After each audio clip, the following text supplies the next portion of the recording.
and I will try to make a short overview on non-invasive respiratory support in a perioperative period. No conflict of interest, as usual for me. And just to remind you that what we are talking about is just a little piece of the puzzle, and the perioperative management is much more complex, as you can see here. And we learned a lot of things in this last year, like protective ventilation during surgery, hemodynamic monitoring, fluid management, adequate pain management, physiotherapy, and so on. So pathophysiology of postoperative respiratory dysfunction. We have a surgical trauma, which may have affecting the respiratory muscles and even promoting pain, and this may affect hyperventilation and atelectasis. So we know that in the postoperative period, especially in the first 72 hours, we have a reduction in pulmonary volumes, vital capacity, FRC, and tidal volume with an increase in respiratory rate. This may also promote diaphragmatic dysfunction with atelectasis and altogether hypoxemia and possibly acute respiratory failure.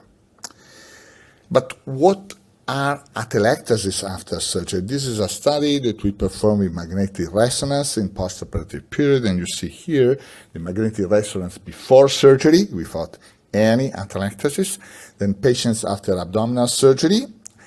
And you can see that we have two types of patients. Some patients with some amount of atelectasis, which are around 5% of the total lung volume, which is a quite relevant amount in some patients. And other patients that have no atelectasis, but they have amount of pleural effusion, mainly patients operating in the upper abdomen. So first message is that not all patients have a postoperative atelectasis, and postoperative atelectasis are not the only possible cause of postoperative dysfunction. And we know now that those patients with oxygen saturation in air after surgery higher than 95, almost all of them, they have no atelectasis, no pleural effusion.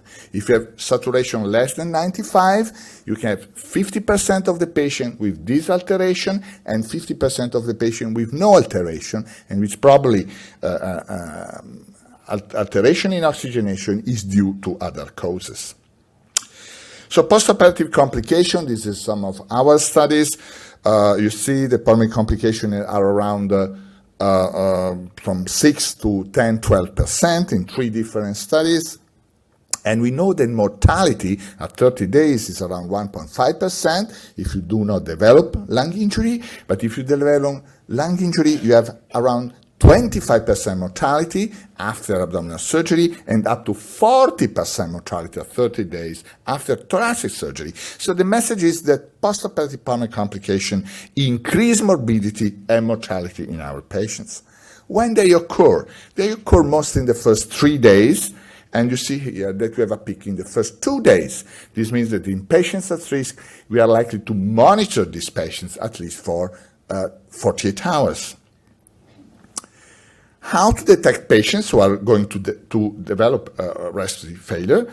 We developed it together with our colleagues in Spain, and we validated in a large sample of patients the ARISCA score. ARISCA score is a very simple score that we can get before surgery, including age, perioperative oxygen saturation, respiratory infection, and perioperative anemia, and other factors related to the surgery, emergency procedures, surgical incision, and duration of surgery.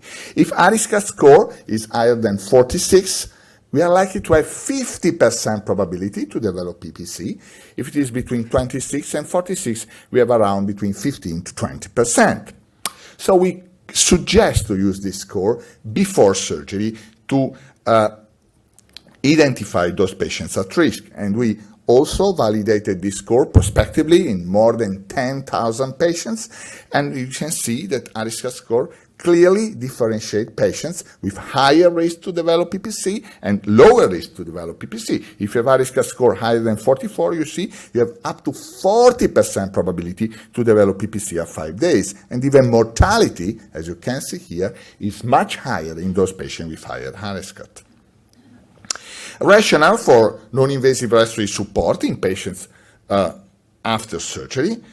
We have curative effect or prophylactic effect, and then we have curative effects is to avoid intubation. If you have prophylactic effect is to avoid development of acute respiratory failure. And then we can have some possible use of non-invasive ventilation, like with high-flow oxygen nasal therapy with one low pressure level, or with CPAP, as was discussed before, with one pressure level, or with two pressure levels in non-invasive positive pressure. Types of non-invasive respiratory assistance. These are slides from my friend Samir Jaber, and clearly show that we can have standard oxygen with spontaneous procedure, or then we can apply some level of PEEP by using the CPAP, as was discussed before, without any inspiratory assistance, or inspiratory assistance with non-invasive positive pressure ventilation, and more recently, high-flow oxygen nasal therapy, in which we have moderate level of PEEP or even EPAP in these patients. So we are going from very simple methods, like oxygen cannula at low flow, less than 5 liters per minute, to intubation, of course, if we need, or high oxygen concentration at flow higher than 10 liters per minute, or high flow oxygen nasal therapy, or we can use CPAP or non-invasive positive ventilation. These are the different types from oxygen cannula to invasive mechanical ventilation.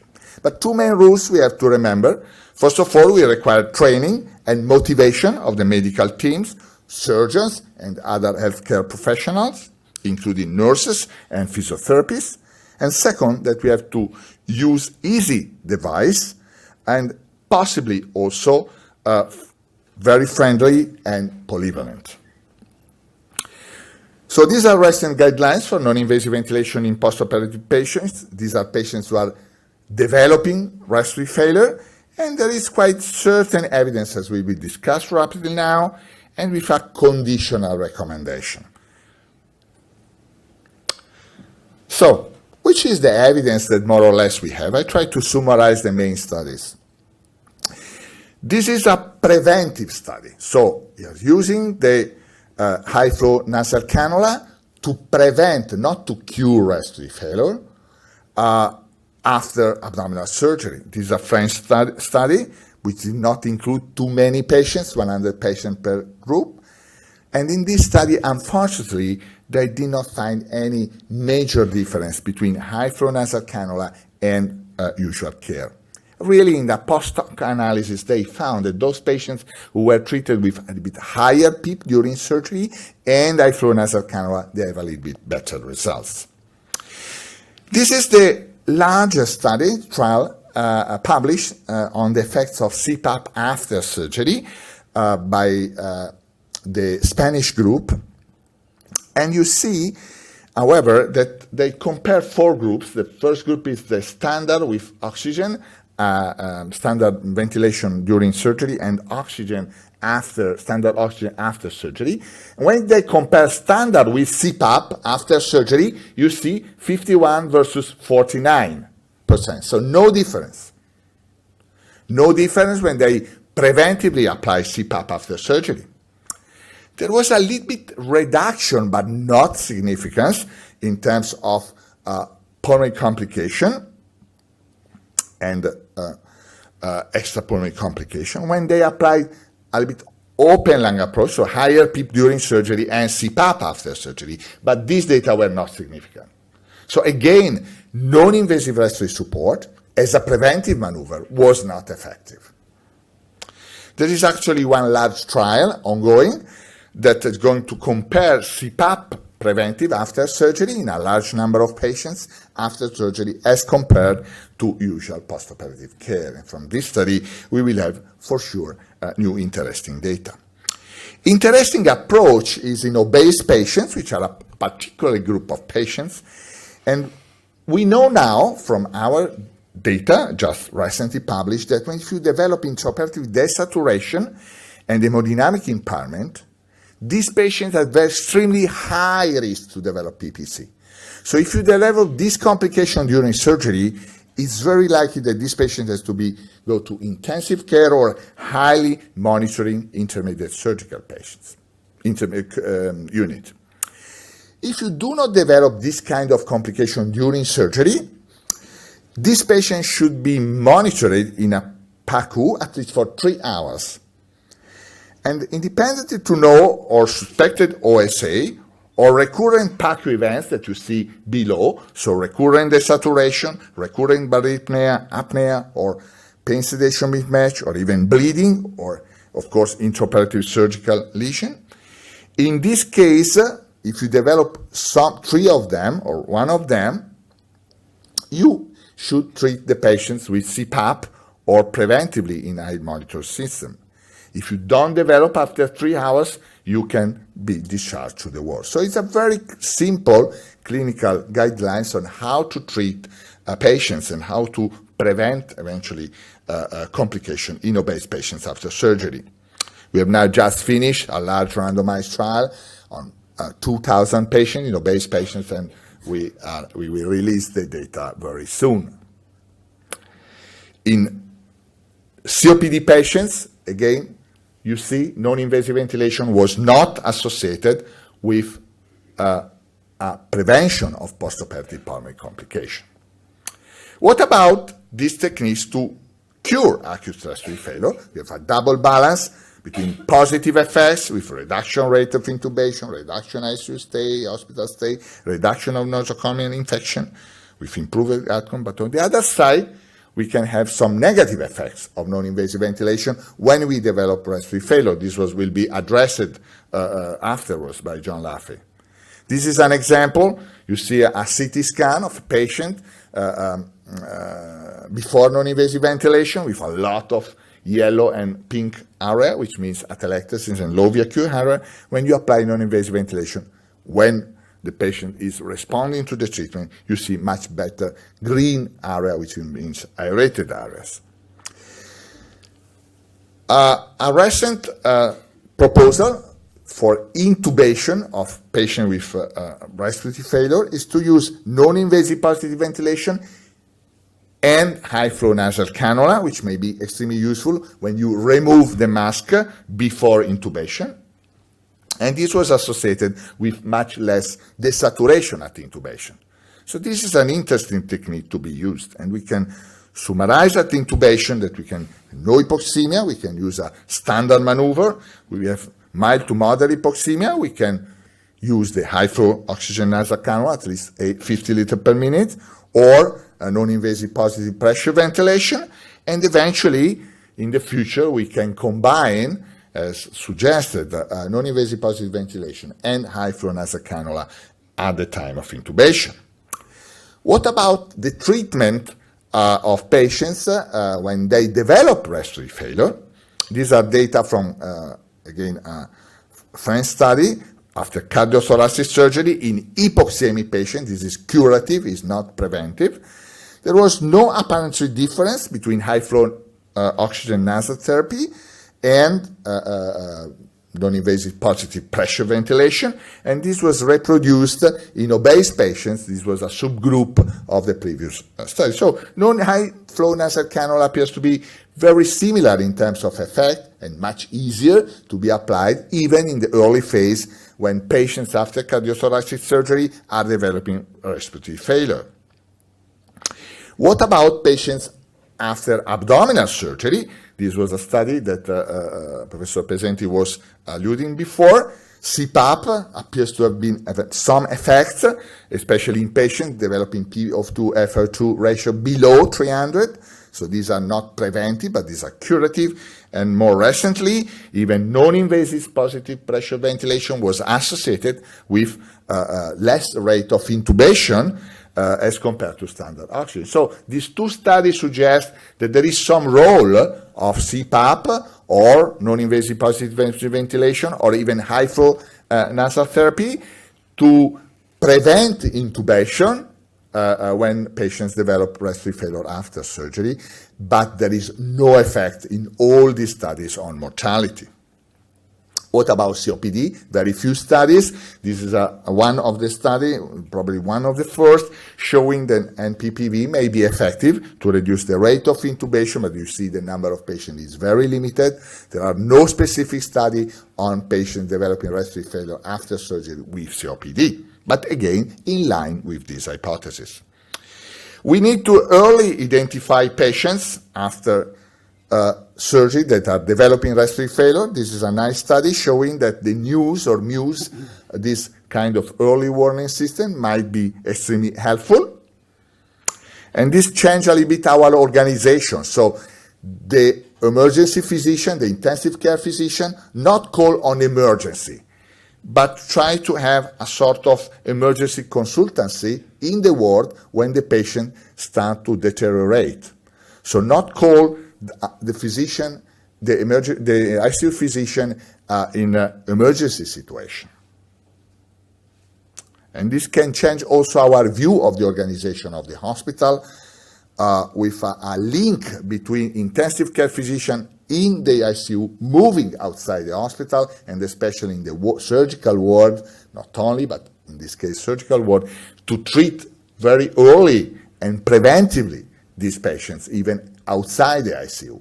So the concept of ICU without any borders. So when to start and to stop? So one good way to identify these patients is to measure saturation in air and oxygen. When oxygen and saturation is above 96, 98, these patients are likely to have mild or mild moderate RDS. These patients are likely to be treated with non-invasive ventilation. If saturation with oxygen 100% is below 95, these are likely patients with more severe RDS, and probably these patients should be very carefully treated with non-invasive ventilation and likely to be intubated early.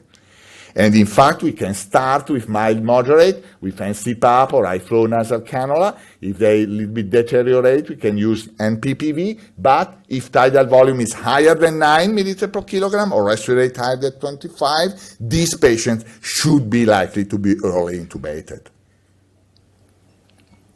If the patients are more severe, are likely to be even intubated more rapidly. So we have clinical and gas exchange improvement and tidal volume less than 9 milliliters per kilogram during non-invasive ventilation, respiratory rate less than 25. We have a green light. If the patient has no clinical and gas exchange improvement and tidal volume is higher than 9 milliliters per kilogram and respiratory rate higher than 25, we have a red light. And finally, I think this is extremely important. Non-invasive ventilation does not cure the patient. So we have to remember the most important complication after surgery is a surgical complication. And this has to be, of course, cured before prolonged non-invasive ventilation. So in order not to delay intubation. So to conclude, postoperative pulmonary complications are frequent and worsen outcome. Scores are now able, I propose you the ARISCA score, which has been clearly validated and very easy to be applied, to identify patients at risk, to organize your system in your hospital. Different types of non-invasive respiratory assistance are available, high flow nasal cannula, and CPAP, and PPV. There is no clear evidence that this technique may be used to prevent postoperative pulmonary complication, but we have some evidence that they can be useful to avoid intubation in these patients when appropriately used. We have to early identify patients who are developing postoperative pulmonary complication, and we have to clearly have clear ideas on when to start and to stop, as I showed you, non-invasive respiratory system in order not to delay intubation. And of course, everything has to be interpreted within a clear hospital organization and optimization of critical care resources. Thank you very much.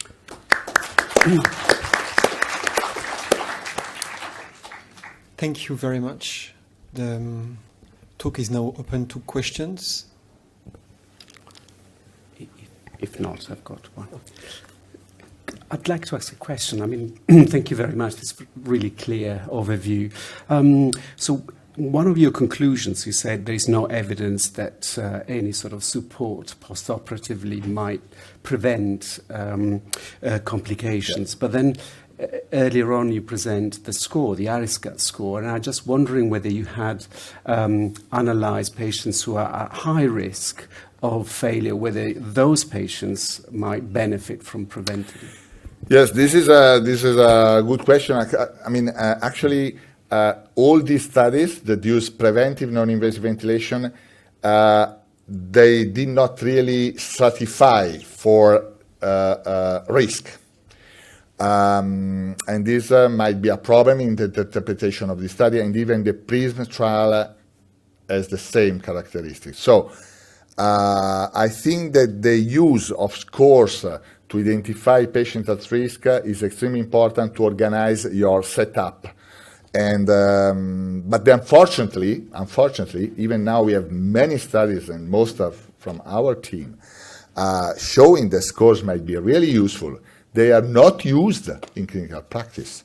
And now we have also developed another, including possible role of intraoperative complications. So ARISCAT plus intraoperative, just published. So I think we have to support and to convince people that we have to identify patients and then to focus treatment in patients mainly at risk. Otherwise, we waste resources, human and economic, and we don't focus on the target. Thank you very much. Any other question? Okay, thank you very much. Thank you.